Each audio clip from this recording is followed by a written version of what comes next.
நீங்கள் பார்த்து கொண்டிருப்பது நியூஸ் 21 செய்திகள். தமிழ்நாடு செய்திகளை உடனுக்குடன் தெரிந்து கொள்ள நியூஸ் 21 செய்திகளை பாருங்கள்.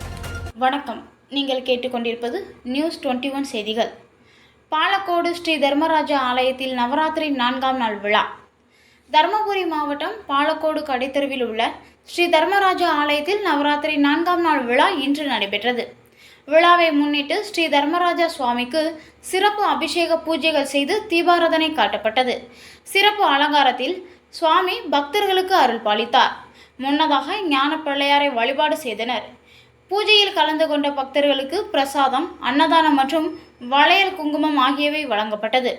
தொடர்ந்து 1ஆம் தேதி வரை 11 நாட்கள் காலை மாலை என 2 வேளைகளிலும் சுவாமிக்கு சிறப்பு அபிஷேகம், அலங்காரம் மற்றும் பூஜைகள் நடைபெற உள்ளது. ஒவ்வொரு நாட்களும் ஒவ்வொரு குடும்ப வகைராவினர் பூஜை செய்து வருகின்றனர். 4ஆம் நாள் பூஜையை வேணுகோபால் மற்றும் அர்ஜுனன் கவுண்டர் குடும்பத்தினர் செய்திருந்தனர். இதற்கான ஏற்பாடுகளை கோவில் நிர்வாகிகள் மற்றும் ஊர் முக்கிய பிரமுகர்கள் செய்து வருகின்றனர்.